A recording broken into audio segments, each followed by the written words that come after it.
नमस्कार, मैं गौरव जोशी श्रीमती मोहरी देवी तापड़िया गर्ल्स कॉलेज जसवंतगढ़ के इस यूट्यूब चैनल पर आपका हार्दिक स्वागत करता हूं।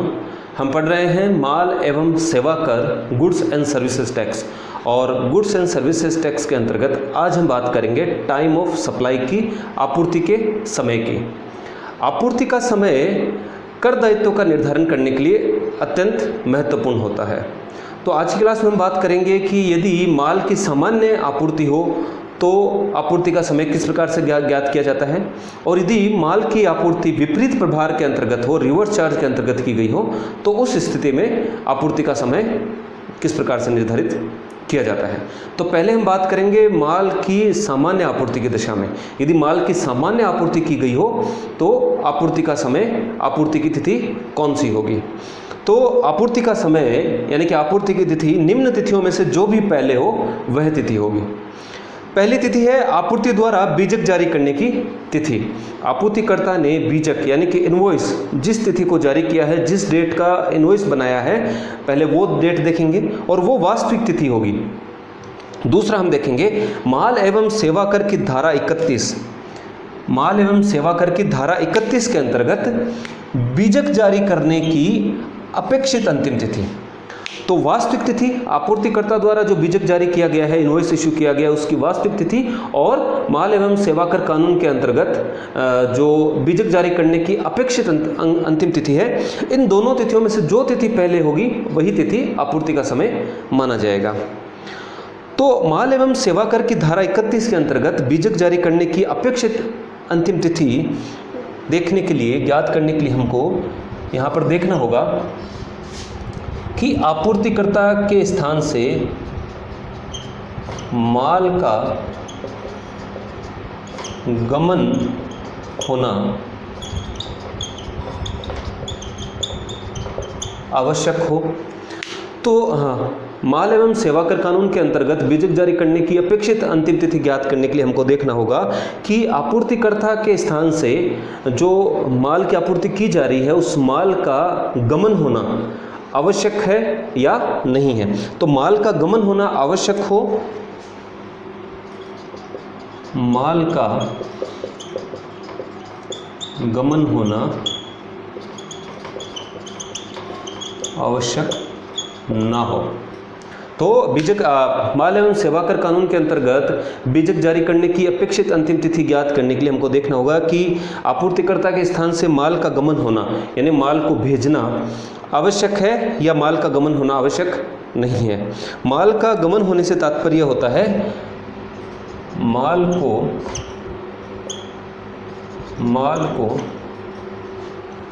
माल को आपूर्तिकर्ता के स्थान से हटाना, वहाँ से हटाकर और जो माल का प्राप्त करता है उसके स्थान पर भेजने के लिए उस माल को हटा देना। तो अगर माल का गमन होना आवश्यक हो तो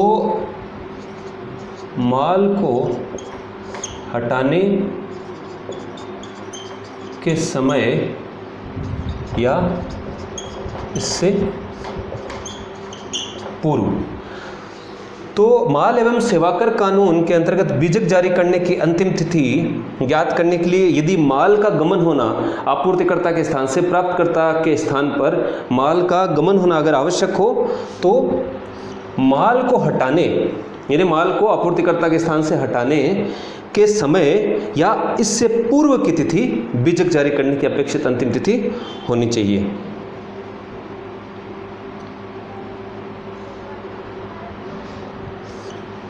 और अगर माल का गमन होना आवश्यक ना हो तो माल की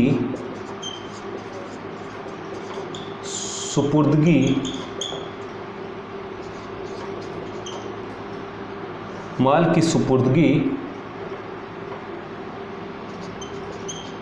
का समय या इससे पूर्व।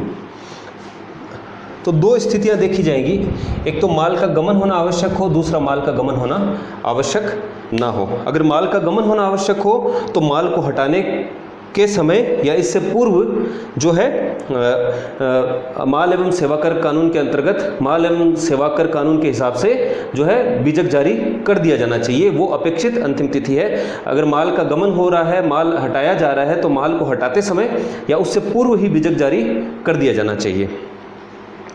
और अगर माल का गमन होना आवश्यक ना हो तो माल की सुपुर्दगी के समय या फिर माल की सुपुर्दगी से पूर्व ही बीजक जारी कर दिया जाना चाहिए, और उसे ही माल एवं सेवाकर कानून के अंतर्गत बीजक जारी करने की अपेक्षित अंतिम तिथि कहते हैं। तो इन दोनों तिथियों में से जो तिथि पहले होगी उसी तिथि को हम आपूर्ति का समय या आपूर्ति की तिथि मानेंगे। माल को हटाने को हम एक उदाहरण द्वारा समझते हैं। मान लीजिए कि एक कंपनी है या एक व्यवसाय है ABC एंटरप्राइजेज, और ये ABC एंटरप्राइजेज के व्यवसाय का स्थान है, और एक दूसरा व्यापारी है जो कि प्राप्त करता है XYZ एंटरप्राइजेज।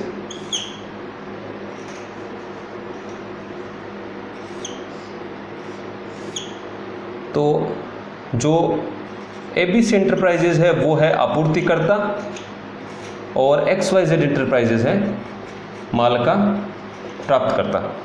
तो माल का गमन होना आवश्यक हो, यानी कि अगर माल मान लीजिए कि ABC एंटरप्राइजेज के पास यहाँ पर है इसके व्यवसाय के स्थान पर, तो माल का अगर इस माल का यहाँ से लेकर इस प्राप्तकर्ता के स्थान पर पहुँचाना अगर आवश्यक हो, माल का गमन आवश्यक हो, तो माल को हटाने का समय इस माल को यहाँ से हटाकर और इसके प्राप्तकर्ता के व्यवसाय के स्थान के लिए इसको रवाना करने का समय या इससे पूर्व जो है बीजक जारी कर दिया जाना चाहिए माल एवं सेवाकर कानून के अंतर्गत। अब इस माल को हटाया जा सकता है या तो आपूर्तिकर्ता द्वारा स्वयं के द्वारा, आपूर्तिकर्ता इस माल को खुद जो है गाड़ी में लोड करके इसके प्राप्तकर्ता के लिए रवाना कर सकता है, इस माल को हटा सकता है आपूर्ति के लिए, या फिर प्राप्तकर्ता का कोई प्रतिनिधि इस माल को यहाँ से हटा सकता है। तो हटाने के समय या उससे पूर्व जो है बीजक जारी कर दिया जाना चाहिए। दूसरी स्थिति हो सकती है कि प्राप्तकर्ता जो है, प्राप्तकर्ता ये माल खुद लेने के लिए आ जाए, आपूर्तिकर्ता द्वारा इस माल को हटाया नहीं जाए बल्कि प्राप्तकर्ता इस माल को खुद लेने के लिए आ जाए। तो प्राप्तकर्ता द्वारा माल के संग्रह की तिथि भी माल को हटाने का समय मानी जाती है। प्राप्तकर्ता अगर माल को खुद लेने आता है तो प्राप्तकर्ता जब माल का संग्रह करता है, यहाँ से माल कलेक्ट करता है, तो भी जो है माल को हटाने का समय उसको माना जाएगा। या फिर प्राप्तकर्ता के स्थान पर प्राप्तकर्ता का कोई प्रतिनिधि आकर इस माल को यहाँ से संग्रह करता है, इस माल को लेता है यहाँ से, तो वो भी माल को हटाने का समय माना जाएगा। तो चाहे आपूर्तिकर्ता या उसके प्रतिनिधि द्वारा माल को भेजा जाए, माल को हटाया जाए, या फिर प्राप्तकर्ता या उसके प्रतिनिधि द्वारा माल का संग्रह किया जाए, उसको माल को हटाने का समय कहा जाता है। तो जिस समय माल को हटाया जाता है आपूर्तिकर्ता के स्थान से, उस समय या उससे पूर्व माल एवं सेवाकर कानून के अंतर्गत बीजक जारी कर दिया जाना चाहिए। और जब वास्तविक बीजक जारी किया है वो तिथि देखी जाती है, और उन दोनों तिथियों में से जो तिथि पहले होती है वही आपूर्ति का समय मान ली जाती है, और उस आपूर्ति के समय के हिसाब से ही फिर आपूर्तिकर्ता का कर चुकाने का दायित्व निर्धारित किया जाता है। अब यदि माल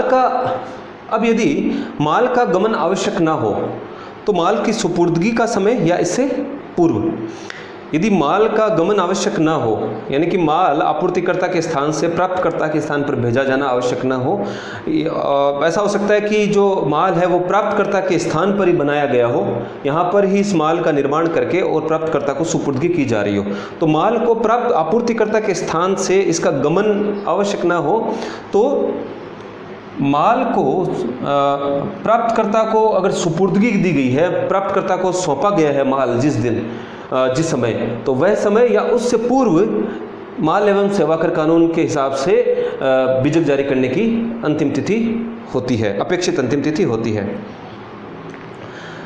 तो माल का गमन जहाँ पर आवश्यक ना हो वहाँ पर देखा जाएगा कि आपूर्तिकर्ता द्वारा बीजक जारी करने की वास्तविक तिथि या फिर माल की सुपुर्दगी का समय, इन दोनों में से जो तिथि पहले होती है वही तिथि जो है आपूर्ति का समय मानी जाती है, और आपूर्ति के समय के आधार पर ही आपूर्तिकर्ता का कर चुकाने का दायित्व निर्धारित किया जाता है। अब हम बात करेंगे विपरीत प्रभार के अंतर्गत माल की आपूर्ति। रिवर्स चार्ज से रिलेटेड हम जनरल प्रोविजंस पढ़ चुके हैं, डिटेल से हमने इसके संबंध में 2 वीडियो बनाए हैं, तो विपरीत प्रभार के अंतर्गत माल की आपूर्ति विपरीत प्रभार के अंतर्गत कर चुकाने का दायित्व आपूर्तिकर्ता का नहीं होता बल्कि प्राप्तकर्ता का होता है, इसलिए इसको रिवर्स चार्ज विपरीत प्रभार कहा जाता है। तो विपरीत प्रभार के अंतर्गत अगर माल की आपूर्ति हुई है तो निम्न तिथियों में से जो भी पहले हो वह तिथि आपूर्ति का समय होगी। तो कौन कौन सी तिथियां हैं? पहली तिथि है माल प्राप्ति की तिथि। तो देखा जाएगा कि प्राप्तकर्ता को माल किस दिन प्राप्त हुआ है, किस तिथि को प्राप्त हुआ। दूसरा भुगतान की तिथि, प्राप्तकर्ता द्वारा भुगतान किस समय किया गया। तो भुगतान की तिथि निर्धारित करने के लिए प्राप्तकर्ता की लेखा पुस्तकों में भुगतान की प्रविष्टि की तिथि। तो भुगतान की तिथि देखने के लिए हम देखेंगे कि प्राप्तकर्ता की लेखा पुस्तकों में भुगतान की प्रविष्टि यानी पेमेंट की एंट्री किस डेट को की गई है, या